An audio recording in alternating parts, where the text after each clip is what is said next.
आज के लेक्चर में हम अपना नेक्स्ट चैप्टर स्टार्ट करेंगे जिसका नाम है ग्राइंडिंग। ओके, ग्राइंडिंग होता क्या है? डेफिनेशन मैं लिखवाता हूँ, ठीक है। पहले डेफिनेशन लिखते हैं फिर बात करते हैं ग्राइंडिंग की। Grinding is a metal cutting process in which rotating abrasive wheel on the surface of workpiece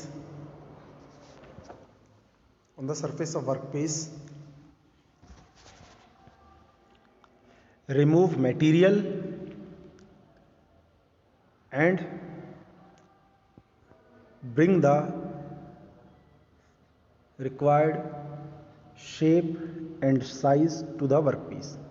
okay, तो अब मैं आपको बताता हूँ ग्राइंडिंग ऑपरेशन क्या है। सबसे पहले देखिए, ग्राइंडिंग ऑपरेशन में हम क्या करते हैं, एक हमारे पास एक व्हील होता है, ये सर्कुलर व्हील है। ओके, इस व्हील के ऊपर बिल्कुल छोटे छोटे, बहुत छोटे होते हैं, मैं आपको बड़े करके दिखाता हूँ, ऐसे एब्रेसिव मतलब क्या होते हैं? वो चीज़ें जो किसी के साथ अगर रगड़े तो उसके अंदर से मटेरियल रिमूव कर दे। ये बहुत छोटे छोटे होते हैं, ठीक है। अगर मैं आपको इसका फ्रंट व्यू दिखाऊं तो सामने से सिलेंडर ऐसे दिखाई देगा और इसके ऊपर ये आपके एब्रेसिव होंगे, ये, ठीक है, ये आपके एब्रेसिव होते हैं। तो अगर इसको मैं इस वर्क पीस के ऊपर घुमाऊं, शेप इसकी बहुत छोटी, ध्यान रखना इसको। ग्राइंडिंग जो हमने पीछे ऑपरेशन किया, मिलिंग से मत करना क्वेश्चन कि मिलिंग है, ये मिलिंग ऑपरेशन नहीं है। इसमें टीथ बहुत छोटे छोटे होते हैं, ठीक है, बहुत थोड़े थोड़े। देखिए, ग्राइंडिंग का एक एग्जांपल मैं आपको बताता हूँ कि आपने वो नेल कटर देखा होगा ना। नेल कटर के जो जहाँ हमें जैसे प्रेस करते हैं उसके बैक साइड में हम नेल को घिसने के लिए भी एक चीज़ होती है, वो वहाँ का ग्राइंडर है, ठीक है। वो नेल को ग्राइंड करने के लिए हम यूज़ करते हैं। ओके, और एक और एग्जांपल दूँ तो कैंची को धार करने के लिए जो आता है, तो वो जो व्हील को जो घुमाता है ना, जिसके ऊपर कैंची हम रखते हैं, वो भी ग्राइंडर ही है। तो आपको उसके ऊपर ये जो तीत मैंने यहाँ बनाए वो दिखाई नहीं देते, क्योंकि वो तीत बहुत छोटे होते हैं, ठीक है। क्योंकि हमें मटेरियल को रिमूव नहीं करना, हमें जस्ट उसे शेप देनी है। ओके, हमें जस्ट उसे शेप देनी। तो ग्राइंडिंग ऑपरेशन क्या होता है कि किसी व्हील के वजह से मटेरियल के ऊपर से हम क्या करते हैं, वर्कपीस के ऊपर से मटेरियल को रिमूव करवाते हैं। और जब वो वर्कपीस के ऊपर से मटेरियल रिमूव हो जाता है तो जो शेप उसको चाहिए वो शेप मिल जाती है। ओके, आई होप आपको क्लियर हुआ हो कि ग्राइंडिंग ऑपरेशन क्या है, कि किसी घूमते हुए व्हील की हेल्प से हम किसी मटेरियल के अंदर से, किसी भी मटेरियल वर्कपीस के अंदर से मटेरियल को क्या कर सके, रिमूव कर सके, उसे हम बोलते हैं ग्राइंडिंग ऑपरेशन। ओके, नेक्स्ट है आपका पर्पस ऑफ ग्राइंडिंग। तो ग्राइंडिंग के पर्पस क्या है कि मटेरियल रिमूव करना, एक पर्टिकुलर शेप देना, स्मूथनेस देना, ये आपके पर्पस है ग्राइंडिंग के, ठीक है। तो आप यहाँ से वीडियो पॉज करने के बाद ग्राइंडिंग को, वो जो पर्पस है उनको उतार सकते हैं। नेक्स्ट है आपका various element of grinding wheel. Grinding wheel के एलिमेंट क्या क्या है तो हम देखते हैं। ये देखिए, ये आपका व्हील है, व्हील, ये आपके एब्रेसिव है। तो फर्स्ट एलिमेंट तो है इसका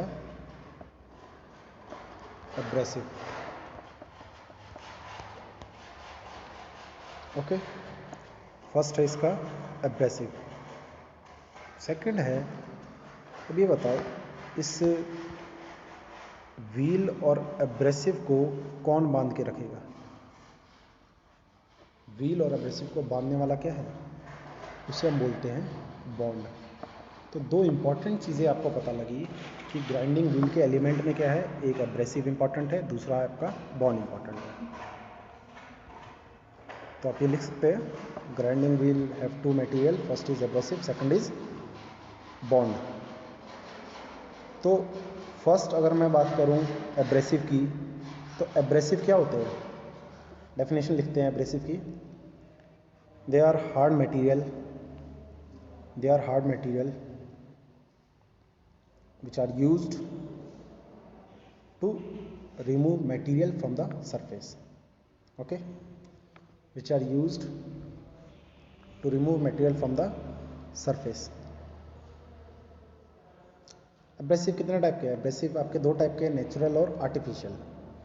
तो नेचुरल एब्रेसिव जो नेचर में मिलते हैं, तो नेचर में क्या क्या मिलते हैं? कोई हार्ड चीज़ें जो नेचर में मिलती हो, डायमंड, स्टोन, सैंड, क्वार्ट्ज, ये सभी चीज़ें हमें नेचर से मिलती है। अगर इनको हम एब्रेसिव की फॉर्म में यूज़ करें तो वो आपका क्या बन जाता है? Natural abrasive. Next is artificial abrasive. Artificial abrasive तो ऐसा एब्रेसिव जो ह्यूमन ने बनाया हो, the abrasive which is formed by human, which is made by human is called artificial abrasive. अब देखिए आर्टिफिशियल एब्रेसिव में आप सिर्फ ये ध्यान रखना, CAD, CAD, C for carbide. किसी भी एलिमेंट के कार्बाइड आपके बहुत ज़्यादा हार्ड होते हैं, जैसे silicon carbide, aluminium carbide, calcium carbide, ये सब हार्ड होते हैं। सेकंड है A फॉर एल्यूमिनियम ऑक्साइड। तो एल्यूमिनियम का जो ऑक्साइड होता है ना, वो भी आपका बहुत ज़्यादा हार्ड होता है, हम उसको भी हम ऐसा एब्रेसिव यूज़ करते हैं। और D है आपका डायमंड। डायमंड तो आपको पता ही होगा हार्डेस्ट एलिमेंट है। तो ये तीन ध्यान रखना है आर्टिफिशियल एब्रेसिव में। कार्बाइड, कौन सा कार्बाइड? सिलिकॉन कार्बाइड या फिर एल्यूमिनियम कार्बाइड। फिर ऑक्साइड, किसका oxide? Aluminium oxide. Third diamond. तो ये आपके हार्ड सब्सटेंस होते हैं जो कि हम एज आ एब्रेसिव यूज़ करते हैं। ओके, तो आप यहाँ लिख सकते हैं सिलिकॉन कार्बाइड में wheel which are made up of carbide, वो व्हील एब्रेसिव लिखना, wheel abrasives which are made up of carbide such as silicon carbide, aluminium carbide etcetera. Aluminium oxide में लिख देना, एल्यूमिनियम ऑक्साइड वाले में, they are very hard and tough grain, they are very hard and tough grain. Next artificial diamond. तो diamond का लिखना, they are quite hard as compare to natural diamond which are used as abrasives. Okay, चलिए next आगे देखते हैं, bond material. देखिए bond means जो आपका व्हील है, व्हील के ऊपर आपका एब्रेसिव है, तो व्हील के साथ एब्रेसिव को जोड़ने वाली चीज़ क्या है? उसे हम बोलते हैं उसका बॉन्ड। ये बॉन्ड है, ये है उसका बॉन्ड। तो ये बॉन्ड किस किस चीज़ का हो सकता है? वो है, देखो, vitrified bond, silicate bond, oxychloride bond, resinoid, shellac, rubber. सिर्फ आपको इसके नाम याद रखने हैं कि कौन कौन से बॉन्ड है।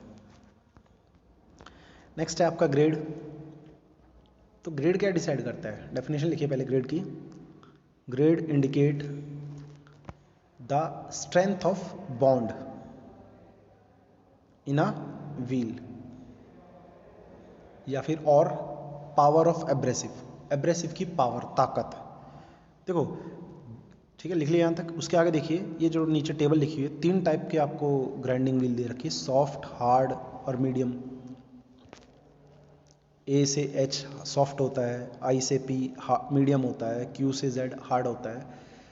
तो इस सॉफ्ट हार्ड का मतलब क्या है? सॉफ्ट मतलब ये मत समझना जो बिल्कुल सॉफ्ट हो। सॉफ्ट मतलब ऐसी व्हील जिसके ये ग्राइंडर्स है जल्दी निकल जाते हैं, जल्दी ग्राइंडिंग करते वक्त निकल जाएंगे, उस व्हील को हम बोलते हैं सॉफ्ट व्हील। ऐसा मत सोचना वो सॉफ्ट होगा, जिसके ग्राइंडर जल्दी बाहर निकल जाते हैं। जैसे इसका ग्राइंडर मान लेते हैं फर्स्ट ग्राइंडिंग में ही बाहर निकल गया, तो ये व्हील होगा सॉफ्ट व्हील। और मान लेते हैं ये ग्राइंडर या ऐसा व्हील, दूसरा कोई व्हील जिसके ग्राइंडर को बाहर निकलने में बहुत टाइम लग रहा है, ठीक है, वो एक बार की second, third, fourth, fifth grinding तक नहीं निकल रही, इसका मतलब वो कैसा है? Hard grinder. और जिसका दोनों से बीच में टाइम लगेगा उसे हम मीडियम ग्राइंडर बोलते हैं, मीडियम ग्रेड। लास्ट है स्ट्रक्चर। अब देखिए आपके जो स्ट्रक्चर होते हैं ना वो दो टाइप से है। ये आपके व्हील है, ये देखिए ये ग्राइंडर है, ये आपके एब्रेसिव है। आपको दोनों में डिफरेंस क्लियर हो रहा होगा।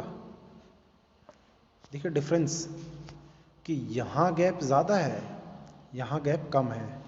इसको हम ओपन ग्राइंडर व्हील बोलते हैं, ओपन स्ट्रक्चर, और इसको हम बोलते हैं क्लोज्ड स्ट्रक्चर। तो ध्यान रखना स्ट्रक्चर दो टाइप के होते हैं, एक ओपन स्ट्रक्चर, एक क्लोज स्ट्रक्चर। ओपन स्ट्रक्चर में दो एब्रेसिव के बीच में जगह बहुत ज़्यादा, स्पेस बहुत ज़्यादा होता है, और क्लोज्ड में स्पेस कम होता है। तो यहाँ डेफिनेशन लिखिए आप, structure denote the spacing between